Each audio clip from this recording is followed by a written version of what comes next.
Attention! This makes absolutely no sense. Ladies and gentlemen, this is Zander's Facts. What's going on, everyone? Welcome into Zander's Facts. I am, of course, the aforementioned Zander, and welcome to this week's ZF Flashback. We got a Zander's Facts flashback for you this week. No new episode, but you're going to learn some stuff if you haven't listened to this episode that we're about to share right here on Zander's Facts. So don't turn off the podcast, keep listening. We are going back to September of last year, episode 33 of this podcast, when we talked about the German elections. Oh, yay. Because last week, we talked about the French presidential election, which happened on Sunday. And if you didn't know, Emmanuel Macron, the incumbent president, won re-election in France. The moderate beat Marine Le Pen. Thank goodness, is all I'll say about that. He won with 58.5% of the vote, which is, I would say, considerably less than last time. He got 66%, this time 58.5%. So trending downward, but he still won, and that's all that matters. So the next 5 years, France is going to have the same president. For the first time since 2002, a French president has been re-elected incumbent. So how about that? It's a fact. So that's going on. That's why we're looking back at the German elections that we did back in September, episode 33 of this podcast. Stay tuned for that. But before we get to that, I also wanted to give you a little bit of an update on the NBA playoffs. But also, if you didn't know, it's NFL draft week, and I just wanted to let you all know, because I remember everyone loved last year when I did my NFL mock draft and I beat Mel Kiper, and I'm the greatest thing ever. Well, I didn't do that on the podcast this year. I did do a mock draft, though, this year. It's on Zander's Weekend Facts, the weekly newsletter that Zander's Facts has got going out every Sunday morning on Substack. You can subscribe to that on the link on this episode's description. There's a direct link, and there's a link on the link tree, which is also linked on this episode's description, which you should go check out, and on every episode description, because it's got all the Zander's Facts that you could ever want. You're going to get tired of Zander's Facts because there's so much Zander's Facts. Yep. So check that out on Sundays, this past Sunday's edition of Zander's Weekend Facts number 11. I put that out. Check that out. Check out Zander's Weekend Facts every Sunday morning, because we got a bunch of facts on there that you're going to want to check out. I think I have a pretty good mock draft this year, trying to beat Mel Kiper again, so we'll see how that goes. But before we get to episode 33, Flashback, I wanted to take an updated look at the NBA playoffs and how they stand right now. On Wednesday, April 27th, we have got some teams that have advanced. So let's take a look at them. Actually, there's only two at the moment, and those two have come out of the East. The first seed, the Miami Heat, beat the Atlanta Hawks on Tuesday night, so they won their series 4-1. They did it without Kyle Lowry and Jimmy Butler for that fifth game, so how about that? The Heat are moving on to face the winner of the Raptors and the Sixers. The Sixers are the 4 seed, the Raptors are the 5 seed. It looked like the Raptors were dead in the water. They were down 3-0. They won Game 4. They just blew out the Sixers in Game 5. Game 6 is in Toronto on Thursday night. It should be a good one. And the Sixers, I don't know, but the Raptors are looking a lot better, so this could actually get very interesting. And the Raptors could become the first team ever, if they win the next 2 games, to come back from a 3-0 series deficit and win the series. They could be the first team ever. That's cool. If they win Game 6 in Toronto, and then if they win Game 7, which would be in Philly on Saturday. That's interesting. The other Eastern Conference team to have already advanced, as of the recording of this podcast, are the Boston Celtics. They are the only team to have swept their first-round opponent. Their opponent, the 7th seed, the Brooklyn Nets. Kyrie Irving, Kevin Durant, Jason Tatum, and the Celtics swept them in all 4 games. And actually, all 4 of those games, the Celtics won by less than 10 points. They only won by 1 point in Game 1. That Game 1 at the end of the game was amazing. Celtics only won by 7 in Game 2, 6 in Game 3, and 4 in Game 4. So they were close games, but the Celtics won all of them. So they get a head start on preparing for their second-round opponent, who will be the winner of the Bucks and the Bulls series. And right now it looks like it's going to be the Bucks. They are up 3-1 over the Bulls. The Bulls won the second game, but the Bucks, they won the first game, and they have really blown out the Bulls in the third and fourth game. So I would expect them to win in Game 5, which is Wednesday, tonight, 7:30 on TNT. check that out. The Bucks are looking to end the series with the Bulls, and that will make that second round matchup between the Celtics and the Bucks, which, as we previewed on this podcast a couple weeks ago with our NBA analyst Hillbilly, should be really good. So those are the 4 series in the East. Over in the West, we've got the Suns and the Pelicans, which is actually very interesting because Devin Booker is injured. He's not playing right now for the Suns. And the Suns, before Tuesday night, they had a game Tuesday night, were tied with the Pelicans at 2-2. But then Tuesday night, they played again, and Phoenix Suns found a way to win that game. So the Suns are up 3-2. Game 6 is in New Orleans on Thursday. If New Orleans wins that game, there will be a game 7 on Saturday. And then the winner of that series, hopefully we'll see the Suns. They were my championship pick. We'll see. Well, They will face the winner of the Mavericks and the Jazz, that series. The Mavericks currently are up 3-2 over the Jazz. They won big blowout in Game 5, actually. And it looks like the Mavs, they've got Luka Doncic back. The Mavs might be pulling away, and they could. Game 6, which is Thursday night at 10 o'clock. So hopefully, we'll see. We have a Suns-Mavericks second-round series, as Zander said was going to happen, but we'll see. And the other 2 series, we've got the Grizzlies and the Timberwolves. Ooh. Grizzlies and Timberwolves, they played on Tuesday night, were tied at 2 games apiece. Grizzlies, the 2nd seed, Timberwolves, the 7th seed. Memphis won that game Tuesday night at home, so the Grizzlies lead the series 3-2. They play again on Friday in Minnesota. If the Timberwolves win that game, even the series, then they will go to Game 7, which would be on Sunday. And then the final first-round series in the West, the Warriors and the Nuggets. The Nuggets actually won Game 4. They play again Wednesday, 10 o'clock on TNT, Wednesday night. That's tonight, if you're listening to this podcast when it comes out. Warriors lead the Nuggets 3-1. Warriors look like the vastly superior team. Nuggets won at home Game 4, but I would expect Golden State to win Game 5, and I would expect Golden State to move on to face the winner of the Grizzlies and the Timberwolves. Golden State is looking really good right now. So that's a little NBA playoffs update. The NBA playoffs for sure. The first round will be done on Sunday, and then the second round is going to start early next week. So we've got all that. It's a busy time in playoff basketball and on the Zander's Facts podcast, but this is a week with a Zander's Facts flashback, a ZF flashback. So we're going back to September of 2021, episode 33, voting on a Sunday, because that's what they do in Germany and France too. And we should probably do that here. But I'll get into that later. But I've got a good flashback for you here, so listen in to this back from episode 33 of this podcast, the German elections. If you don't know about them, you're about to learn about them. So here we go, Zander's Facts Flashback.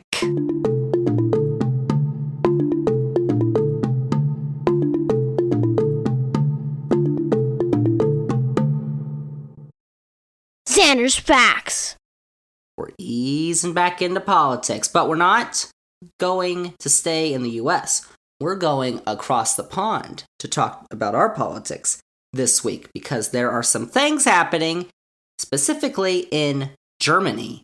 Germany is what we're going to talk about this week. So you might have heard that this week in California, which is in the U.S., they're having the recall election for some stupid reason. Yeah, okay. But there are some other elections happening in Europe coming soon. Sunday, September 26th is when Germany will head to the polls for their federal elections to elect a new chancellor for the first time in 16 years. In fact, all 598 seats in the Bundestag, which is the lower house of parliament in Germany, are up for grabs in this election. The current German chancellor, you might know her name, Angela Merkel, she is not running for re-election, and this election will mark the end of her tenure as chancellor, a position she has held since 2005. She has been rolling for 16 years. So, you might be asking the question right now, Zander, why are we talking about this? I don't care. I'm an American freedom loser. True that. Well, I don't care.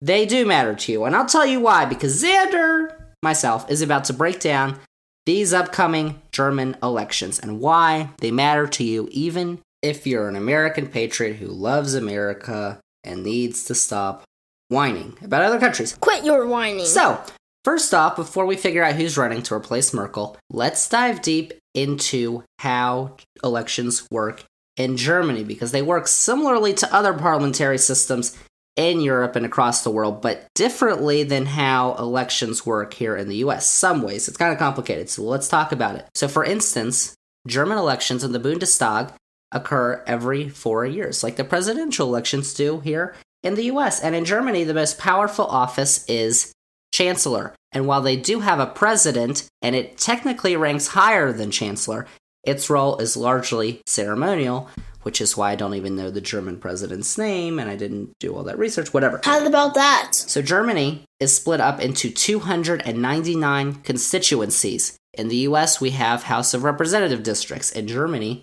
they have constituencies.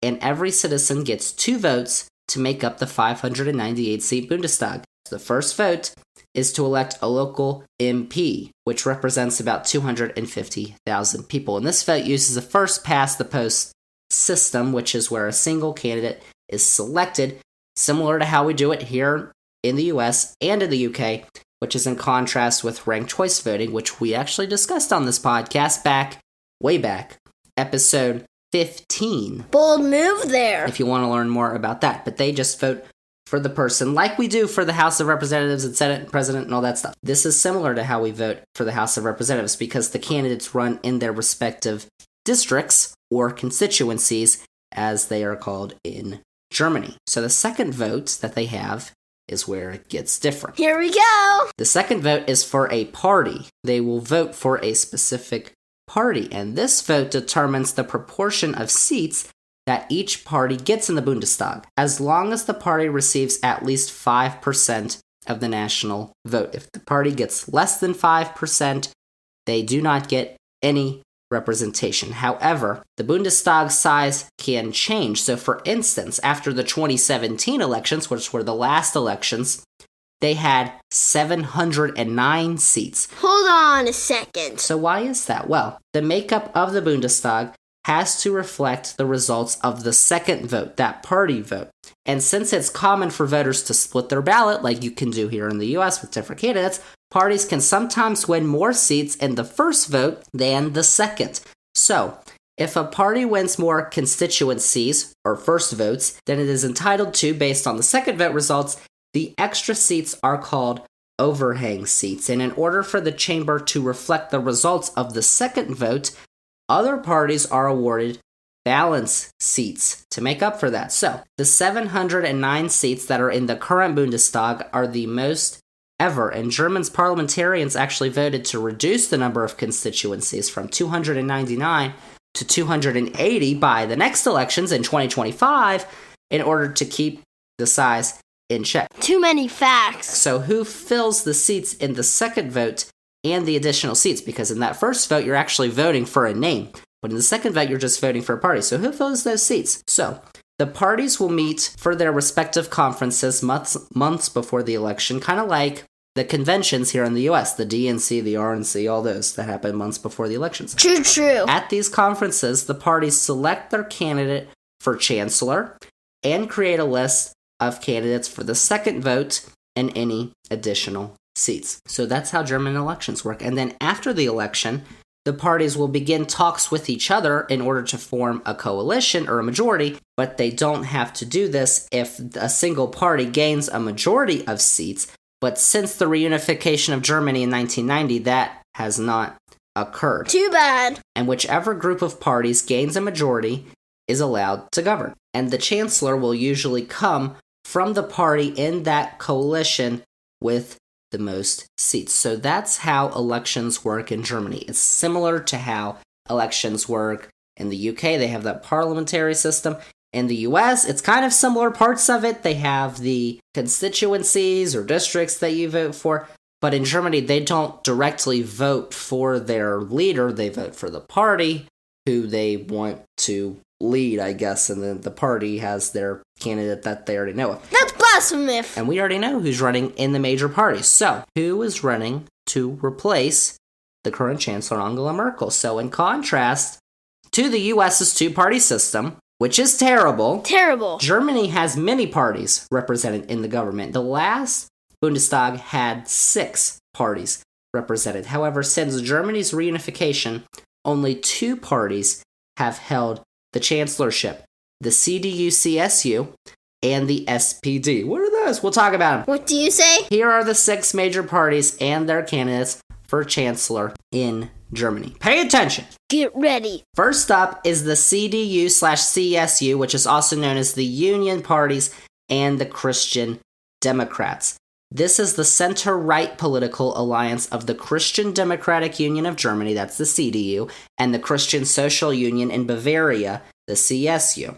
And this is the party that current Chancellor Angela Merkel has represented and has held the majority through coalition since 2005. And this party has tended to be more aligned with the Republicans in the U.S. Of course, the Republicans have gone way overboard on the far right, and the CDU-CSU really hasn't done that, so kind of getting away from that. But Merkel has definitely leaned left regarding environmental, labor, and foreign policy issues, but she's definitely not a liberal by any means, I'll just say that. Deal with it. Their nominee for chancellor is the current minister-president MP of North Rhine-Westphalia, which is the most populous state in Germany, Armin Laschet. He is known to be on the left of the party and a moderate in general, but his views on climate have definitely confused some progressives in Germany. And recently, Laschet was spotted laughing during a visit to areas of his state that were hit by devastating floods back in July. You might have heard of that, which only is adding to his terrible approval ratings. We'll get into all the polls in a second, who's going to win, but he is definitely not a popular guy in Germany. It's true! The only other party to have led the government since reunification is the SPD, the Social Democratic Party of Germany, also known as the Social Democrats. And this is the center-left party in Germany that has historically aligned with the Democrats in the U.S. on major issues. And the SPD has not held the chancellorship since 2005 and has been the second largest party in the Bundestag since. And since 2013, they have joined the CDU-CSU to form a coalition, or as they call it in Germany, a grand coalition. They call it that because these two parties have historically been the most dominant in modern German politics, dating back to after World War II. Man, that was rough. Their nominee is the current Vice Chancellor, which is the second highest ranking German cabinet member, and the Federal Minister of Finance, Olaf Scholz.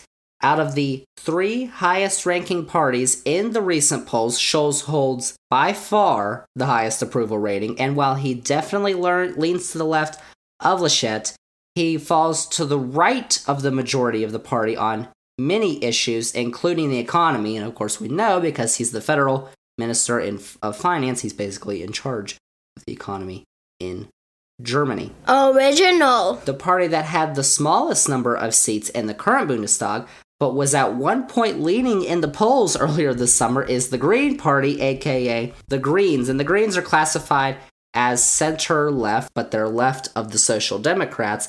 And they have played a key role over the last few years in clean environmental policies and social progressive policies in Germany. And the Greens are most closely aligned with the Green Party in the U.S. Of course, the Green Party in the U.S. doesn't have any representation, except for like city councils and stuff, because we have the stupid two-party system. Their nominee is Annalena Baerbock, who has served as co-leader of the Greens since 2018 and has served in Parliament since 2013, I believe. And the momentum that the Greens had earlier this year has not been sustained, however, and their party has dropped back in recent polling. It was back in May, I think. They were ahead of the Christian Democrats and the Social Democrats. They were at the top. Really? But they've dropped back recently. But they should definitely make gains from the current Bundestag, in which they only had 8.9% representation. Spitting the truth. The next party, there's 6. We're on number 4, is the AfD, the Alternative for Germany. They are a far-right nationalist party that has been known for its opposition to the EU and immigration, basically what the Republican Party wants to turn into, apparently. Sick burn! They formed in 2013, but they experienced a huge jump in the 2017 elections, but they have fallen back in recent polling. They have 2 candidates. for chancellor. And all I'm going to say is that they are bad people. That's cool. No, they're not going to do that in Germany. There's no way. The next party is the FDP, which is the Free Democratic Party, and they're a free market party that are seen as center to center right in ideology, but they have conservatives and liberals in their party. And they formed a coalition with the Christian Democrats in 2009, but since 2013 they have not held any majority power, and their candidate is Christian Lindner, who is currently serving in the Bundestag. The last of the 6 major parties is the left. And guess where they are on the political spectrum? The left! Their party was formed in 2007, but they probably swing a little too far to the left. Some of their policies have been considered far left, like they want to withdraw from NATO, they want the state to take more control of aspects of the economy. That's, Republicans complain about socialism for the Democrats. Democrats aren't doing socialism. That's probably socialism. That's probably a little too much. Disrespectful! They have 2 candidates as well, but looking at their recent polling, that party may struggle to reach the 5% threshold needed to gain representation in the Bundestag. They're struggling right now because they're kind of wacky. Kind of like the AFD. Those are the 2 really far out there parties. Awful. So, taking a look at the polls, they have been wild these last few months in Germany because before spring, the spring of this year, the Christian Democrats, who of course Merkel is their leader, were significantly in the lead, but the emergence of Armin Laschet as chancellor has caused the party to lose steam. And at one point back in May, as I said, the Greens had taken a lead in the polls before they fell back. But more recently, since the last month or so, the Social Democrats have surged into the lead. They have around 27% support right now, and they currently lead the Christian Democrats in the average of polls by around 7%. And the Greens are close behind in third place right now, 15%. Cool facts, bro. While the FDP, the Free Democratic Party, is around 12%, the AFD around 10%, and the left at about 6%. So they're kind of struggling to see if they can get representation. So those are the candidates. Those are the parties. Why do these elections matter? You may be asking yourself, why do I care about Germany's elections when I live in the United States and Joe Biden's my president? Well, Zander, what is wrong with you? Well, there are several reasons why these elections should matter to you. First off, the world is losing one of its most powerful political figures in German Chancellor Angela Merkel. For 16 years, she's been seen as one of the most powerful proponents for democracy and a dominant force against the recent rise of far-right movements across the globe. And losing her leadership is definitely going to mark a changing of the guard across world politics that's going to open a gaping hole for someone to fill. Someone, who knows, Emmanuel Macron, whoever could be the next German Chancellor, Joe Biden, all these people, free democracy. I mean, what? We'll see. Because when Trump was president, a lot of people looked at Merkel as being the true leader of the free world because, Donny Boy was all over the place. But now, she's gone. We'll see what happens. And another reason has to do with Germany's position on the world stage. It is the largest economy in Europe. That's the 4th largest in the world. And it has the 2nd largest population in Europe with Russia ahead of them. Another fact. And of course, Germany has a history of doing some pretty bad things. But it looks like we're not going to get any of that far-right nonsense that Germany had, and that they're trying to do here in the US, which is, we'll talk about that later, because that's just a mess. Duh. But Germany should probably be just fine with either the Christian Democrats or the Social Democrats gaining the majority of the chancellorship.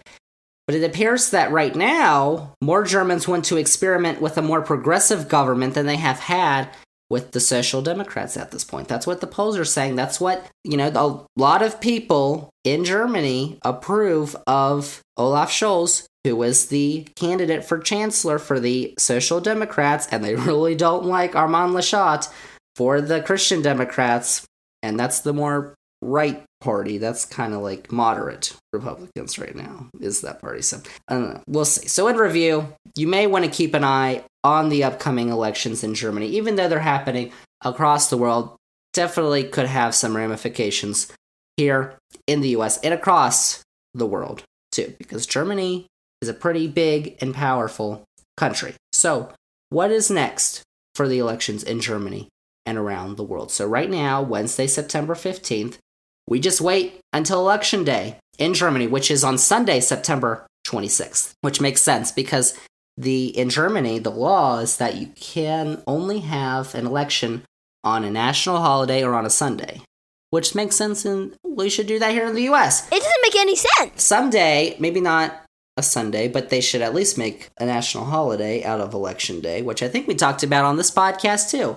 Go back and listen to that if you haven't already. I mean, come on, serious facts. And the results are going to be released soon after Sunday, September 26th, but we may not know who exactly is going to be in the majority or who's going to be chancellor until nearly a month later as the parties go into their deliberations ahead of the next parliament to decide coalitions or majorities if a party does not gain a majority, which as of the polls right now looks very much likely. And of course, other elections going on across the world. Of course, these last few weeks, we've looked at California.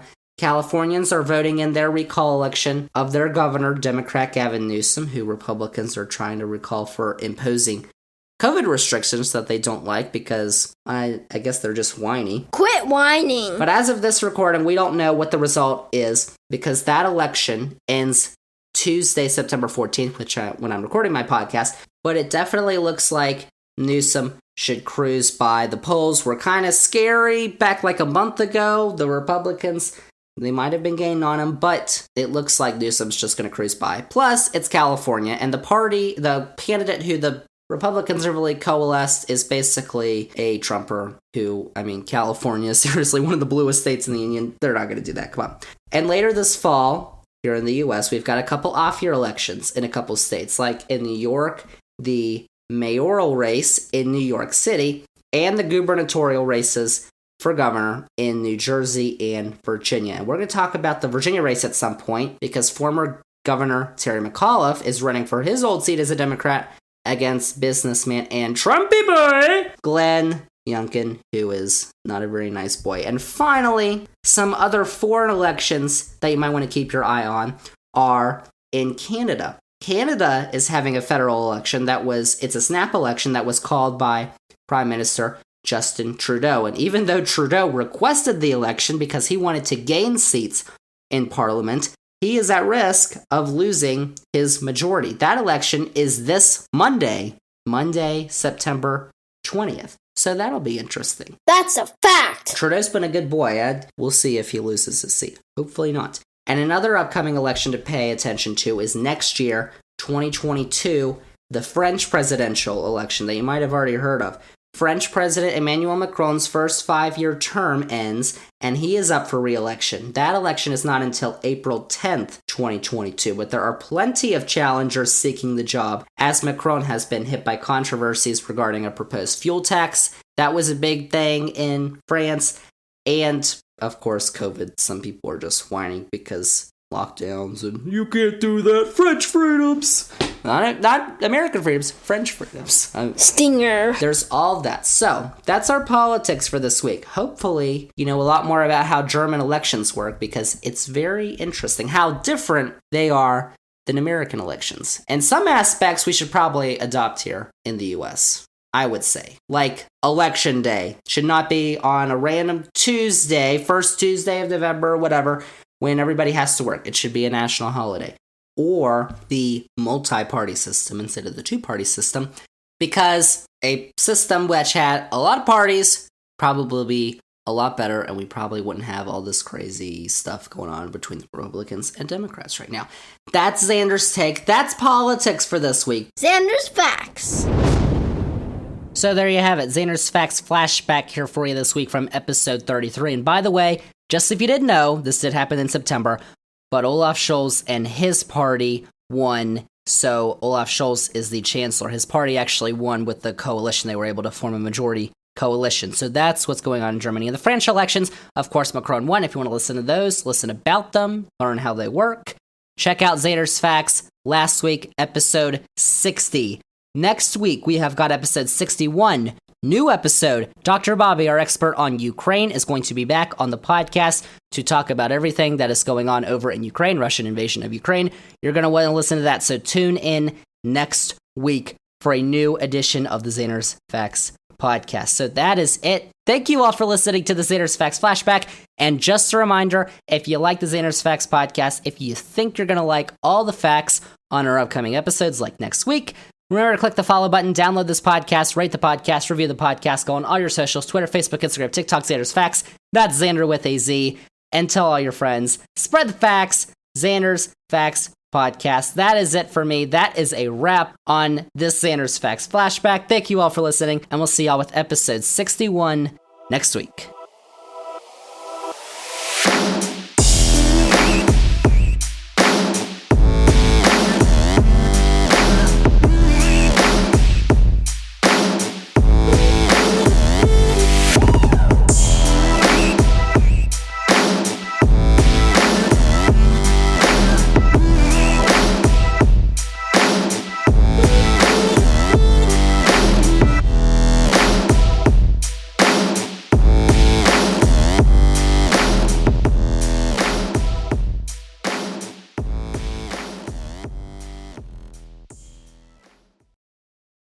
Your boy.